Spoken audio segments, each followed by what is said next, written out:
시민 조직이 함께 만들어가는 네트워크 중독 포럼이라는 곳이 있습니다. 그러니까 이곳은 다양한 전문가들이 중독에 대한 문제점을 연구하고 정책적인 부분을 정부에 제안하기도 하는 곳입니다. 이곳은 이제 저와도 연관이 있는데 제가 2011년부터 지금까지 중독의 문제를 교회가 좀 해야 된다라는 주장을 할 때에 늘 옆에서 제가 배우기도 하고 때로는 그분들에게 이제 함께 가자고 제안도 했던 곳입니다. 이제 이러한 곳에서 특별히 주장하는 내용들이 있는데 제가 굉장히 공감이 되어서 잠시 옮겨보도록 하겠습니다. 불행해서 중독되고 중독되어 불행해진다. 이것이 중독 포럼에서 하는 이야기입니다. 근데 사실은 이 말은 맞습니다. 불행해서 중독되고 중독되어서 다시 불행해진다. 사람은 누구나 기쁨을 추구합니다. 우리가 술을 마시고 게임을 하고 도박을 하고 담배를 피우고 약물을 복용하는 이유는 이러한 물질과 행위가 사람이 가진 쾌락의 욕구를 매우 빠르게 만족시키기 때문입니다. 그러나 우리의 뇌는 이러한 쾌감과 보상에 대해 내성이 생기기 때문에 내성이 생기면 우리의 뇌는 점차 더 많은 자극을 원하게 되고 중독의 위험이 그만큼 높아지게 됩니다. 일단 중독이 진행되기만 하면 이전의 기쁨과 행복을 누렸던 소소한 일상들의 그런 즐거움들이 있습니다. 이런 행복들이 모두가 다 무감각해지고 이제는 더 이상 찾지 않게 됩니다. 다른 말로 표현하면 행복하고자 하였으나 결국은 중독되어지고 행복과는 멀어지는 그 불행을 맞이하게 됩니다. 여러분, 저는 목사님께서 소개해 주셨듯이 그 중독이라는 영화, 제자 오카눔이라는 영화, 잊혀진 가방, 순교, 그리고 얼마 전에 이제 MBC에서 방송되었던 부활, 그리고 극장 개봉되었던 부활 그 전거를 감독했습니다. 제가 10년간 영화를 했던 것은 개인적으로는 저의 구도의 과정이기도 했지만 특별히 중독이라는 영화를 2011년도에부터 시작을 해서 작년에 완성을 하고 이제 우리나라에 무료로 보급을 하기 시작했죠. 그래서 그 10년 동안 제가 목회자로서 관심을 두었던 분야는 중독이었습니다. 저에게 영향을 주었던 많은 분들이 계신데 특별히 외 국제 총재를 지냈던 에반 데이비스라는 선교사님이 향후 전 세계의 전도와 선교의 가장 핵심 키워드가 있는데 그것이 어딕션이라고 그랬고 저는 그 말씀에 공감했습니다. 그리고 실제로 오늘 본문 말씀도 그렇지만 이 세대가 지금 현 시점이 또 코로나를 지내면서 우리에게 가장 많이 찾아오는 어려움들은 심리적인 우울감과 그리고 무시할 수 없는 중독의 문제입니다. 여러분은 여러분 자신 또는 가족이 또는 가까운 사람들이 중독에 빠져 있다면 어떻게 해야 하는지 아십니까? 그리고 여러분 자신 또는 가족이 또는 가까운 사람이 우울증이나 심리적인 어려움을 겪고 있다면 어떻게 해야 할까요? 아마 여러분들은 그 고민들을 안 해보신 분들은 없을 것입니다. 이때는 반드시 병원의 도움을 받아야 합니다. 그리고 심리 상담도 받으셔야 돼요. 교회에만 가면 다 해결돼. 이건 정말 어리석은 것입니다.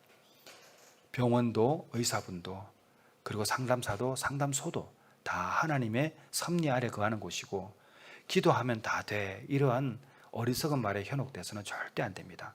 그래서 중독의 문제라든지 심리적인 어려움을 겪게 되면 병원의 도움과 상담사의 도움과 그리고 복음이 함께 해야 합니다. 저는 목회자입니다. 의사도 아니고 전문 상담사도 아닙니다. 하지만 중독의 문제를 목회적인 시선으로 바라보고 영적으로 이 일을 어떻게 회복으로 인도할 수 있을까라고 고민하는 사람 중에 한 사람입니다. 그래서 지금 제가 섬기고 있는 베델 회복 공동체는 의사들과도 연합이 되고 있고 전문 상담사가 있으며 저처럼 목회적으로 중독의 문제를 회복으로 인도하는 그 목회자와 함께 또 프로그램을 만들기도 하고 있습니다. 그래서 오늘은 중독의 문제를 영적으로 어떻게 해석하고 회복의 길로 가야 하는지 말씀을 전하도록 하겠습니다. 여러분, 눈도 없고 코도 없고 입도 없고 손도 없고 발도 없는데 우리의 마음을 빼앗아가요. 도대체 이게 뭐죠? 무릇 지킬 만한 것 중에 너희의 마음을 지켜라. 생명의 권원이 이에서 남이니라. 우리가 마음을 지키기 위해서 부단히 노력하는데 왜 이것이 안 되는 것이죠? 그래서 이 문제를 우리는 영혼의 문제라고 부릅니다. 도저히 사람의 힘으로는 할 수 없는, 주님이 계시지 않으면 감당하기 어려운 그런 일들이 산재해 있죠. 여러분, 영혼의 문제가 생긴다고 그러면 사람이 어떻게 해결할 수 있을까요? 영혼을 만드신 분이 누구인지는 몰라도 불신자 입장에서는 그 영혼을 만든 사람에게 찾아가게 되면 신이든 누구이든 해결되지 않을까요? 근데 우리 기독교에서는 우리를 창조하신 하나님이시죠. 그 하나님께서 육신의 옷을 입고 이 땅에 오셔서 그 예수님이라고 부르는 그분이 우리의 주인이 되시는 것이죠. 그래서 우리가 믿지 않는 사람들에게도 중독의 문제가 영혼의 문제라고 이야기하면 대부분이 공감을 하는 것입니다. 연세대학교 의과대학을 졸업하고 미국에 가서 정신과 전문의를 하며 마약 재활 프로그램 의사로서 30년간 근무를 했던 서창삼 박사님이라고 계십니다. 저는 그분을 뉴욕에서 만나서 그분과 함께 중독 관련해서 미국에 굉장히 중요한 기관들이 여러 개 있어요. 그 중에 피닉스 하우스에서 상당한 어떤 대화도 하게 되었고 또 공부도 할 수 있었습니다. 근데 그분이 넌 크리스천이었어요. 근데 이번에 30여 년간 이 중독 상담 사역을 하면서 마지막에 깨달은 바가 있다고 하시면서 저에게 해주셨던 말씀, 종교가 도움이 되더라, 불교도 도움이 되고 다 도움이 되더라. 그러나 내가 만났던 사람들이 중에서 회복률이 가장 높았던 사람들은 기독교인이더라, 이런 말씀을 해주시더라고요. 그리고 실제로 그분은 연세가 드신 이후에 크리스천이 되었습니다. 왜 중독의 문제에 있어서 기독교가 도움이 될까요? 여러분, 우리는 중독의 문제라고 그러면은 그 문제점, 자극되는 장면들, 그리고 그런 글들을 수없이 봅니다. 그거는 이제는 중독이 문제가 되어요, 이렇게 말할 필요가 없어요. 왜? 모두가 다 관계 있으니까. 미국의 정신과 의사인 제럴드 메이가 했던 말씀, 모든 사람의 95%는 무엇인가에 중독되어 있고 나머지 5%만이 중독되어 있지 않다. 그리고 그분이 또 강의 중에 하셨던 말씀이 있다고 하지 않습니까? 나는 그 5%를 만나본 일이 없다. 어쩌면 오늘 저와 여러분들도 모두가 다 중독에 말하지 못하는 어려움들이 있을 수 있습니다. 뿐만 아니라 심리적으로 위축되고 우울감에 젖어서 때로는 정말 내가 어떻게 살아갈까 할까, 이런 막막함 가운데 있는 분들이 적지 않다는 것입니다. 중독의 문제에 있어서 기독교가 도움이 되는 이유, 또 심리적인 어려움을 겪고 있는 분들에게 기독교가 도움이 된다는 것은 바로 예수 그리스도의 복음이죠. 왜 가능할까? 그것은 앞서 말씀드린 대로 영혼의 문제이기 때문에 그렇습니다. 그리고 또 하나가 있다면, 그래도 우리 기독교는 기업의 고객으로, 병원의 환자로 대하는 것이 아니라 우리는 인격체, 곧 사람으로 관계하고 있기 때문에 가능합니다. 그리고 또 하나는 오늘 말씀 읽었지 않습니까? 성경이 가르쳐주고 있습니다. 디모데후서 3장 1절에서 5절까지의 말씀, 저는 이제 개역 개정 성경을 한번 읽어볼게요. 너는 이것을 알라. 말세에 고통하는 때가 이르러 사람들이 자기를 사랑한대요. 돈을 사랑하며 자랑하며 교만하며 비방하며 부모를 거역하며 감사하지 아니하며 거룩하지 아니하며 무정하며 원통함을 풀지 아니하며 모함하며 절제하지 못하며 사나우며 선한 것을 좋아하지 아니하며 배신하며 조급하며 자만하며 쾌락을 사랑하는 것을 하나님 사랑하는 것보다 더하며 경건의 모양은 있으나 경건의 능력은 부인하니 이 같은 자들에게서 내가 돌아서라. 자, 이 말씀을 잘 보세요. 말세에 고통하는 때가 이르러, 우리는 보통 말세의 때를 이야기하면 마태복음과 계시록을 언급합니다. 그런데 오늘 디모데후서에 이 기록이 나와 있는데 모두가 다 중독과 연관이 있습니다. 그리고 이 메시지는 바로 오늘날 저와 여러분들 예수를 믿는 사람들에게 주시는 말씀이기도 합니다. 사람들이 자기를 사랑한대요. 예수를 사랑한다 말은 하지만 하나님을 사랑함보다 자기를 더 사랑하는 거예요. 그리고 돈도 사랑하는 거예요. 자랑하고. 근데 마지막에 보게 되면 5절에 보게 되면 경건의 모양은 있으나, 이 무슨 말이냐면 경건이라는 말은 예수님을 따라가는 삶을 말하는 것입니다. 우리는 예수를 따라간다고 말은 늘 해요. 그러니까 경건의 모양은 있어요. 그러나 경건의 능력은 부인한다. 예수를 따라갈 때에 우리에게 찾아오는 그 은혜, 그리고 그것을 함으로 신앙을 잃어버리면 배교하지만 사명을 잊어버리면 타락한다. 제가 예전에 여기 와서 설교할 때 언급했던 부분입니다. 그러니까 경건의 삶을 살아갈 때에 부수적으로 주께서 주시는 그 은혜를 우리는 부인하는 거예요. 그런데 그런 자들과 함께 있는 거예요. 그래서 교회 안에 불신자가 많다는 표현을 쓰는 것입니다. 바람이 불면 낙엽이 떨어지는 것이 순리이지만 신앙인은 어떠한 고난과 고통이 찾아와도 예수를 떠날 수 없는 거예요.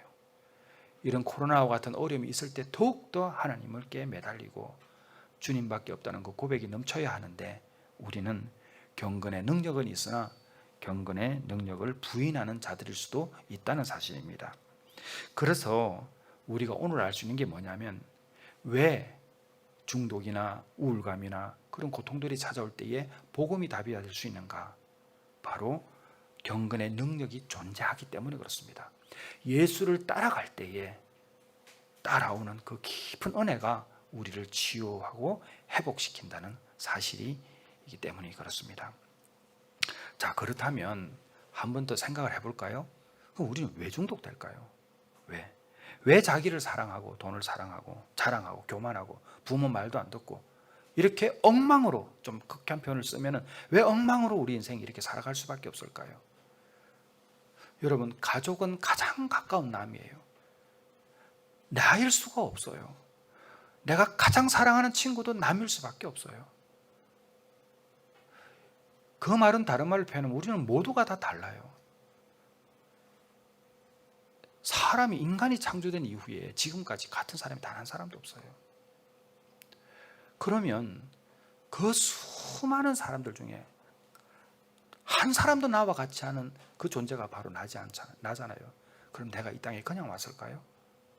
무엇인가 역할이 있지 않겠냐는 것이죠. 이게 본분의식이죠. 이게 본분의식을 가지게 되면 내가 어떻게 살아야 되는 목적의식이 생기게 되고 그 목적을 가지고 있는 사람이 사명의식을 가지고 나가는 것 아닙니까? 근데 왜 중독되는가? 바로 본분의식이 흐려진 거죠. 내가 누구인가에 대한 정체성이 없다는 것입니다. 우리가 중독되는 이유는 무너진 곳을 다시 회복하려는 그 마음이, 다시 말하면 살고자 하는 그 본능, 동시에 죄의 본능도 함께 일어나기 때문에 그렇습니다. 단순한 호기심에 빠진다 할지라도 중독된 사람들의 내면을 깊이 들어가 보면 무엇인가 결핍된 영역이 있고 인간의 본능인 죄에 대한 호기심도 존재합니다. 제가 얼마 전에 뉴스를 본 적이 있는데 중독되는 사람들은, 자, 예를 들면 이런 거 있어요. 자, 사랑하는 사람과 헤어졌어요.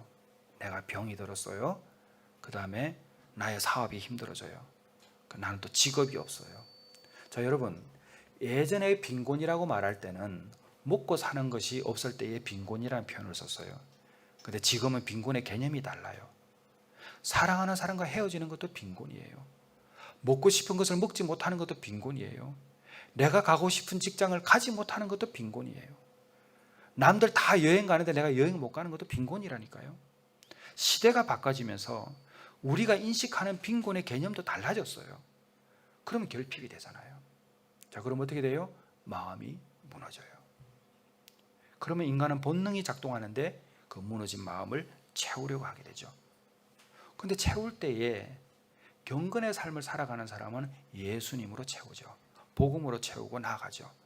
내게 능력 주시는 자 안에서 내가 모든 것을 할 수 있다. 이게 뭡니까? 나의 연약한 가운데 주께 나아갔더니 주님께서 우리들을 살펴보시고 은혜를 베풀어 주시는 것 아니겠습니까? 그런데 그 좋은 것으로 채우는 것이 아니라 때로는 술로, 때로는 도박으로, 때로는 약으로, 때로는 게임으로, 때로는 커튼을 다 닫고 깜깜한 어둠 속에 존재하는 거예요. 저는 사역을 할 때의 첫 사역이 전도 전임 사역자였습니다. 저는 아파트 전도를, 지금은 이제 그렇게 못해요.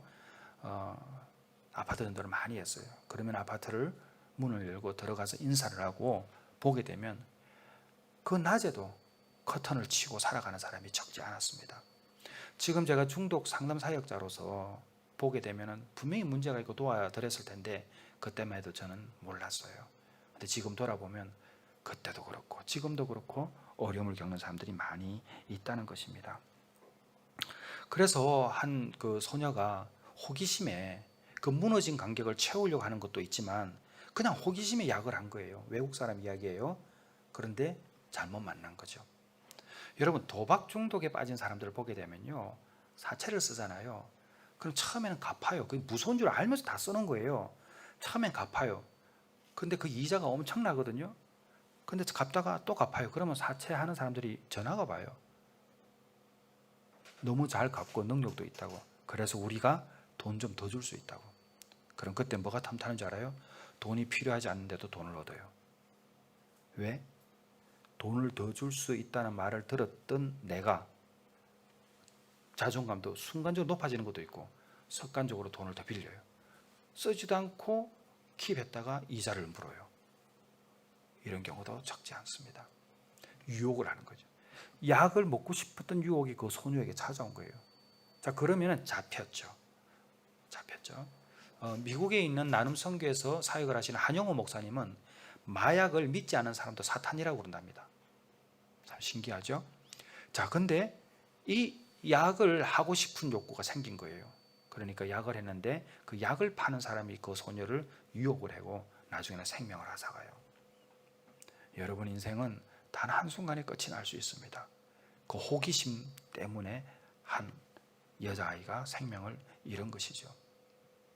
여러분 보세요.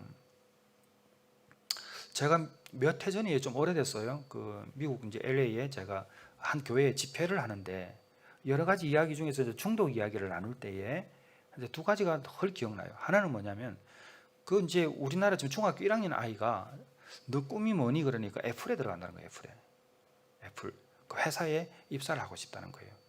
왜냐면 그는 그건 왜 가고 싶은데 그러니까 제가 그 뭐라고 잊어버렸는데 하여튼 중학교 1학년짜리가 어디를 가고 싶다는 게 분명한 거예요. 근데 걔가 이야기했던 것은 굉장히 그 회사에 대한 그 존경이라고 그래야 되나요? 이런 것들이 무스져 있었던 게 기억이 나요. 근데 또한 그때 이제 아주사대학 1학년 다닐 때 한 형제가 하나 있는데 이 형제는 목사님 LSD가 왜 나쁘죠? 그러는 거예요. 그 마약이거든요. 근데 왜 나쁘냐고 하는 질문 가운데 제가 그랬어요. 여기 약이잖아. 그러니까 아니 근데 목사님 스티브 잡스도 했잖아요. 아 그럼 스티브 잡스가 하면 그건 약 아닌가? 뭐죠? 유혹당한 거죠. 근데 항상 유혹을 할 때는요 합당한 이유들이 있어요. 다 그런 식으로 유혹을 당하는 거죠. 그리고 죄를 짓게 되는 것이죠. 그리고 죄를 지으면 행동을 바꾸려고 그래요. 근데 여러분 안 해봤어요? 행동을 바꾸려고? 행동을 바꾸려고 해서 사람이 바뀌지 않아요. 예수님을 사랑해야 사람이 바뀝니다. 너무 중요한 거예요. 사람은 죄를 짓거나 중독에 빠지거나 우울감에 빠지거나 모든 심리적 상태가 망가지면 어쨌든 패턴을 바꿔보려고 노력을 해요. 그렇게 해서 안 바뀝니다. 예수님을 사랑해야 돼요. 그래서 신앙적으로 회복으로 가는 치유의 과정을 보게 되면 중독의 표면적으로 드러나는 마약, 알코올, 도박, 게임, 음란, 성을 말하는 것입니다. 넘어서서 우울증, 공황장애, 트라우마 등으로 인해서 심리적이고 정신적으로 어려움을 겪는 이런 부분들이 많이 있는데 공통점 등도 적지 않습니다. 뭔지 아세요? 공통점인 게 살고 싶은데 죽고 싶은 거예요. 굉장히 다른 반대말인데 실제로 그렇습니다. 살고 싶은데 죽고 싶어요. 회복하려고 하는데 결국은 더 나빠져죠. 그래서 행복하고 사는데 더 불행해지는 것입니다. 여러분 지금은 살고 싶기 때문에 죽으려고 하는 사람들이 너무 많아요. 지금 우리 청년들 중에도 많아요. 살기 위해서 노력을 하는데 죽을 구덩이로 자꾸 빠져나가는 거예요. 근데 누구 때문에 그런지 아세요? 가장 가까이 있는 사람들 때문에 그렇게 돼요. 먼저는 나고 먼저는 주변이죠. 제가 한 4개월 전에 전화 한 통을 받았어요. 제가 섬기고 있는 베들레헴 공동체는 진짜 전화 많이 와요. 중독의 문제, 우울증부터 시작해가지고 공황장애 정말 많이 와요. 그럼 정말 저도 하루에 반은 그쪽에 시간 소비하는 거예요. 전화하는데 목소리가 기운이 하나도 없어요. 한 여성인데 여보세요 하면서 온 거예요. 그 제가 이제 전화를 받아서 가만히 듣고 있으니까 이제 이분이 이제 이야기를 하는데 이제 대략 정리하면 이겁니다. 그 남편이 이제 어떤 법을 전공을 했고 이 남편이 열심히 공부를 했대요. 그러니까 남편이 공부를 하니까 아내가 어떻게 했느냐면 남편 대신 돈을 벌어야 되잖아요. 그러니까 공부방을 한 거예요. 자폐증에 있는 아이하고 또 막내는 자폐증은 아닌데 이렇게 두 아들을 키우면서 그 아내가 너무 열심히 한 거예요. 왜? 남편이 법 공부를 하니까 옆에서 도와야 되잖아요. 근데 남편이 계속 떨어지는 거예요. 그리고 부인은 잘했어요. 근데 남편이 그때에 자격지심이 생긴 거예요. 그리고 불안하죠. 남편의 존재감을 좀 더 강하게 표현하는데 잘못 표현하는 거예요. 폭력이 가해져요. 근데 너무나 많은 폭력이 가해져요. 그리고 그것을 또 자녀들이 옆에서 봐요. 그 일이 생기고 나니까 살고자 노력했던 한 가정이 순식간에 지옥이 되어버리는 거예요. 그리고 얼마나 많이 맞고 살았던지 도와달라는 소리마저 할 수 없는 지경에까지 이르신 분이 저에게 연락이 온 거예요. 여보세요 하면서. 근데 제가 그 전화를 받으면서 너무 마음이 아픈 거예요. 얼마나 어려우면 도와달라는 소리도 못할 정도로 그 목소리마저 나오지 않을 정도로 어려움을 겪는 거예요. 그래서 제가 어디 사세요? 제가 도와드릴게요. 그러니까 말을 못하는 거예요. 그러면서 뭐라고 그러는지 아세요? 남편이 알면 큰일 나요. 그러는 거예요.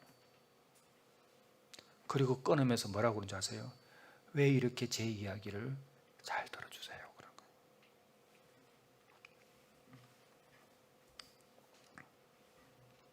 그게 끝이었어요. 근데 그런 사람들이 적지 않아요. 여러분, 그 부인도 그렇지만 자라는 아이들에게 있어서 그것은 너무나 지옥입니다. 너무나 중요한 사실이 하나 있는데 가정폭력으로 고통스럽게 자란 자녀들의 상당수가 중독의 늪으로 들어선다는 사실이고 심리적으로 고통을 당하며 살아간다는 점입니다. 이것은 가정폭력뿐만 아니라 도박, 그리고 요즘 남자들도 게임 많이 해요. 30대 후반에서 40대 초반의 남성들은 게임 중독의 1세들입니다. 공식적으로 표현되지 않지만 이혼 사유의 많은 상위에 넣게 된 게 게임 중독입니다. 지금 30대 후반, 40대 초반이 게임 중독이 1세대라는 사실, 그것은 무엇을 의미합니까? 지금 한국 사회에 중추적으로 있는 사람들이 굉장히 위험하다는 신호이기도 하는 것입니다. 어느 나라든지 중독 공동체에 들어오는 사람들의 공통점이 있다면 그들의 인생에 부모의 역할은 없었습니다. 이는 제가 스페인과 영국, 인도, 미국, 중국, 러시아 막 다니면서 수없이 경험했던, 제가 나누었던 대화와 인터뷰 속에서도, 그리고 상담하면서의 결과도 똑같았습니다. 상담하면 대부분의 사람들이 지닌 공통점은 그들의 인생에 아버지가 없었고 어머니가 없었습니다. 그들의 부모는 죽었거나 가정 파괴로 이어지는 알코올 중독자 또는 도박 중독자였고 폭력을 행사하는 사람들이었으며, 강하게 언급하면 스스로 자신의 울타리를 무너뜨리는 가정 파괴범들 속에서 그 아이들이 자라고 있었습니다. 그리고 또 자랐고요. 물론 좋은 환경에도 불구하고 파괴적인 생활 방식을 따르는 비행 청소년과 청년들도 있었습니다. 그러나 대부분의 케이스는 온전한 가정에서만 경험할 수 있는 사랑의 결핍으로 인한 자멸이었습니다. 아버지가 도박 중독이었는데 어머니가 알코올 중독인 경우도 있습니다. 이렇게 된 이유는 도박 중독으로 인해 가정에 소홀하게 된 가장으로 인해서 그의 아내도 어느 순간에 삶의 끈을 놓아버린 경우입니다. 이와 같은 상황이라면 두 사람 사이에서 자녀들이 있는데 이 자녀들이 정상적으로 자라날 수가 없습니다. 잠정적으로 중독에 빠질 수밖에 없는 것이죠. 뿐만 아니라 스스로 삶을 포기하기도 합니다. 그런데 저도 제가 30대의 우울증으로 수면제 70알을 2번을 먹어보고 저도 산에 가서 목을 매단 일이 있습니다. 그래서 유튜브에서 지금 시네마틱 웹드라마 우리 권오중 배우님, 정운택 배우가 나오는 위로라는 단편 영화가 저희 파이오니어 21에서 제작되었는데 그것은 제 이야기를 각색해서 만든 것입니다.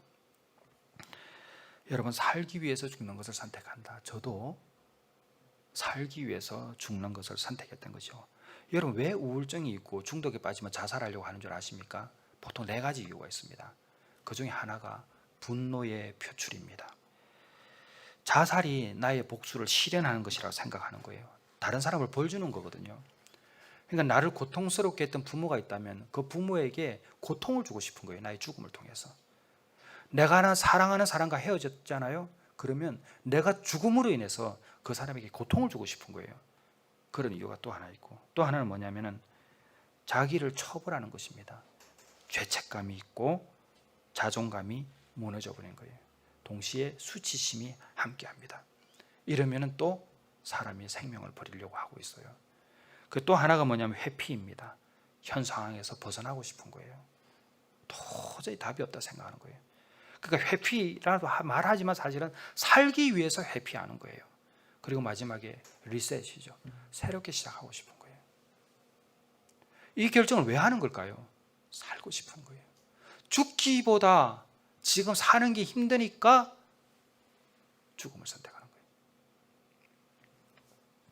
근데 먼저 여러분, 혹시 이와 같은 생각을 하신 분이 있다면 제가 말씀드리고 싶어요. 근데 이 모든 것은 나와 연관되어 있다 하지만 사실은 우리의 죽음은 이 땅에서의 삶의 허망함은 모두가 다른 것과 연관되어 있습니다. 다른 사람과도 연관되어 있다는 것이죠. 1대 2대 7 법칙을 아십니까? 여러분이 만나는 사람 10사람 중에 한 사람이 당신을 미워하고 2사람은 당신을 사랑하고 7사람은 무관심합니다. 전혀 관계없어요. 그래서 7사람은 내가 잘 되면 옆에서 응원하고 내가 못 되면 그냥 무관심할 수 있는 사람이 될 수 있어요. 여러분, 댓글 부대에 있잖아요. 댓글. 인플루언서들 이렇게 하게 되면 그렇게 박수치던 사람이 그렇게 조롱하기도 하잖아요. 그건 7명이죠. 그러면 생각해 볼까요? 내 인생에 나를 미워하는 사람은 한 사람이에요. 나를 좋아하는 사람은 그 배 2사람이에요. 나머지 7사람은 관계가 없다니까요. 그건 뭐예요? 나는 살 가치가 있는 사람이에요. 여러분이 눈을 뜨고 바라보면 여러분을 사랑하는 2사람 이상이 있어요. 분명히. 그 사람을 바라보셔야 돼요. 절망과 긍정이 있어요. 반드시 존재해요. 근데 긍정으로 가는 길은 좀 힘이 들죠. 예수님을 믿는 그 기준도 좀 높아져죠. 그러나 그것이 긍정이고 희망이라면 가야죠. 우리는 그걸 좁은 길이라고 그러잖아요. 교회에 오면 다 좁은 문을 열어요. 교회에 오는 것도 좁은 문이에요. 근데 좁은 문을 열어서는 안 되죠. 좁은 문을 열면 반드시 존재하는 것이 좁은 길입니다. 그게 바로 경건이죠. 자, 이렇게 생명을 버리고 싶어하는 이런 욕구들이 있을 때 1대 2대 7 법칙. 다른 사람의 신경 쓸 필요가 전혀 없어요. 그러면 나 하나가 어떻게 이 선택을 해야 되는가를 곰곰이 생각해 보면 왜 다른 사람을 생각해요? 왜 남편을 생각하고 내 아내를 생각하고 왜 자식을 생각을 해요? 지금 당신이 제일 중요하다니까. 그 당신 옆에 있는 그 누군가가 있잖아요. 그것을 바라보고 살아야지. 왜 주변을 계속 의식하면서 죽음으로 몰려가고 있냐는 것이죠, 이게. 그래서 중독에서 벗어나기 위해서는 예수님을 사랑해야 된다라는 말씀을 드리는 것입니다. 그러면 좀 더 구체적으로 들어가 볼게요. 그럼 중독에서 벗어나려면 행동은 어떻게 해야 될까요? 아까 말씀드렸죠? 행동을 하지만 더 예수님을 사랑해야 된다고 그랬잖아요. 근데 예수님을 사랑하게 되면 우리가 구체적으로 믿음적인 행동이 나오잖아요. 그런데 우선은 우리가 중독의 문제가 있을 때에 보편적으로 우리가 말하는 가장 좋은 방법이 있어요. 뭐냐면 분리입니다. 분리되어야 할 필요가 있어요. 여러분, 알코올 중독이 심한 사람이 가정폭력을 행해요. 얼마 전에 전화가 왔어요. 이제 며칠 후면 한 10일 후면은 남편이 들어와요 그러는 거예요. 이분은 알코올 중독자에다가 가정폭력을 행사하는 사람이에요. 엄마하고 딸하고 아이가 덜덜덜 떨고 있는 거예요. 왜? 오면 또 때릴 거니까. 술 사오라고. 엄마도 완전히 눌려가지고 있어요. 어떡할까요? 그러면 이유 없죠. 분리되어야죠. 못 살아요. 왜 때리고 왜 폭력을 행사하는 줄 아십니까? 그렇게 하면 술이 나오거든. 아이, 정말입니다.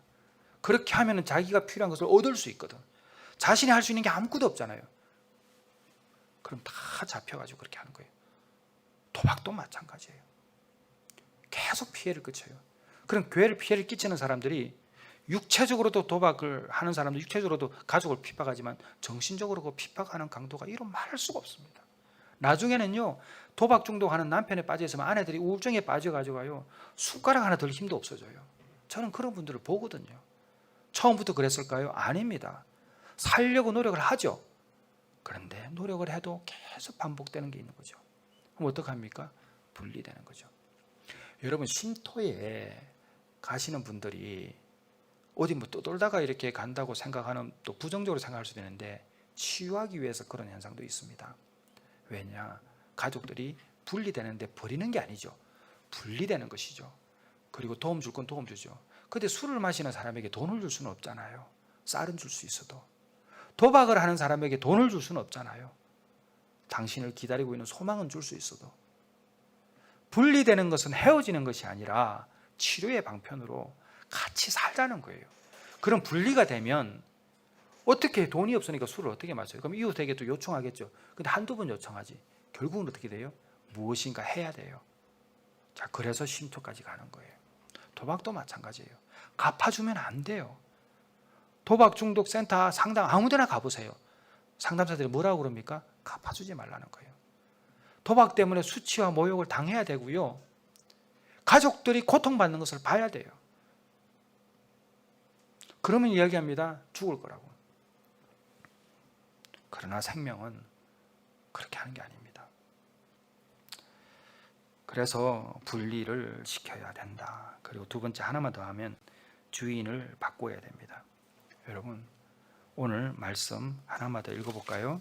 자, 앞에 로마서 14장 9절 말씀 우리 같이 한번 읽어볼까요? 자, 14장 9절입니다. 시작.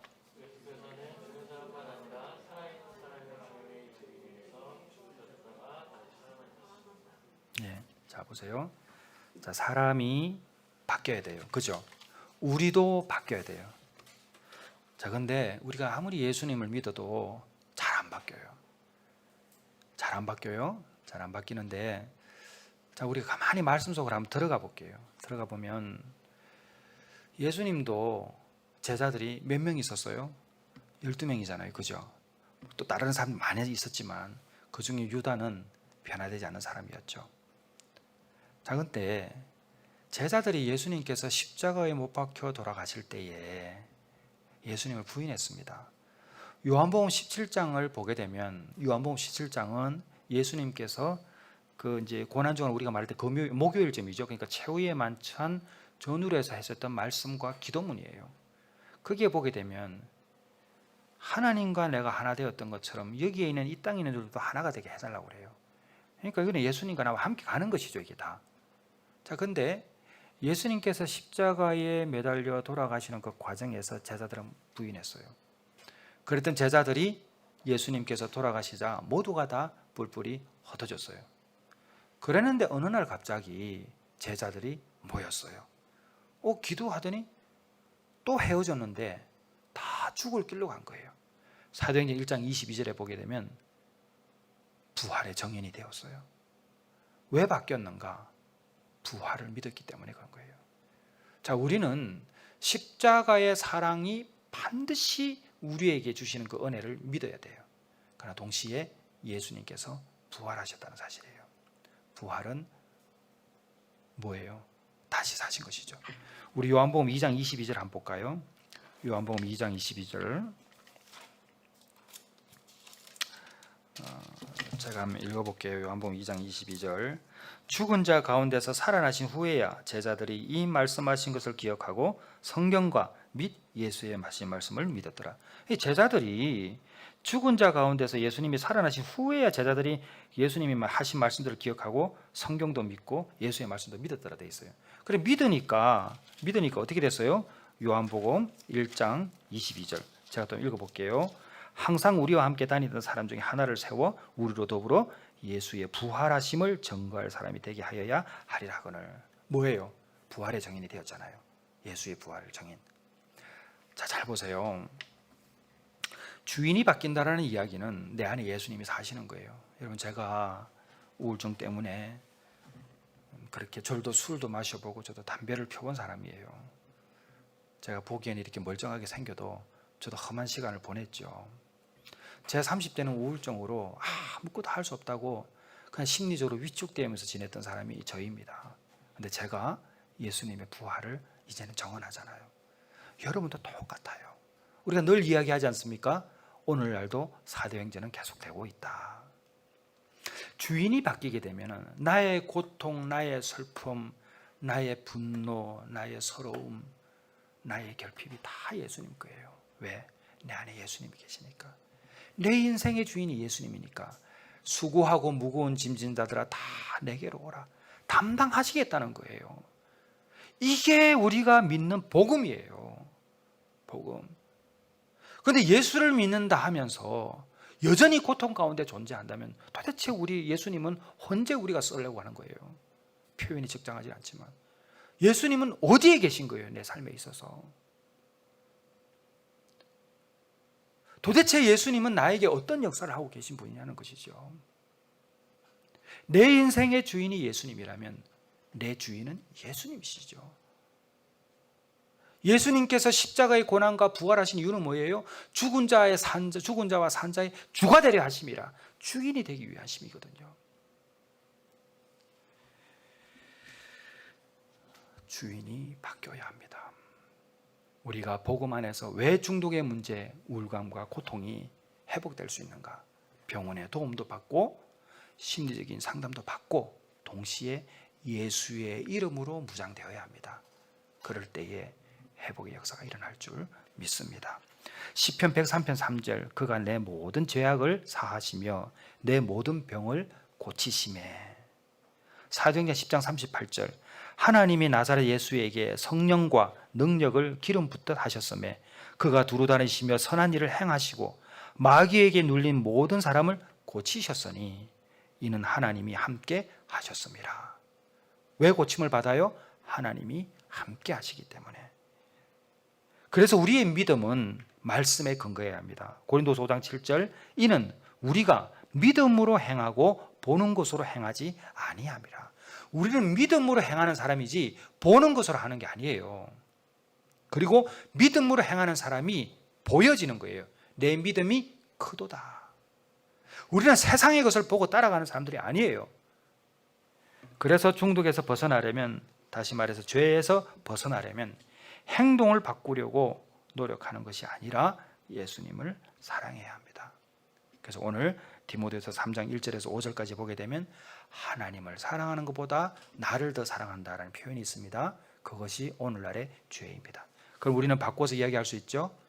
우리는 예수님을 사랑해야 합니다. 그랬을 때에 병원에서의 도움과 상담의 도움과 더불어서 우리의 신앙이 우리를 거듭나게 할 줄 믿습니다. 기도하겠습니다. 하나님 아버지, 저희들을 불쌍히 여겨 주시옵소서. 예수님을 믿는다 하면서 우리의 삶에 예수님의 흔적이 드러나질 않습니다. 내가 예수님을 믿는 믿음 안에서 나의 주인이 바뀌게 하여 주시고, 뭇 사람들이 볼 때에 저 사람이 모든 상처를 가진 사람인데 그 상처를 상흔으로 만들어서 예수를 믿기 때문에 생긴 그 상흔을 증거하는 사람이 되게 하여 주시옵소서. 예수님의 이름으로 기도드렸사옵나이다. 아멘.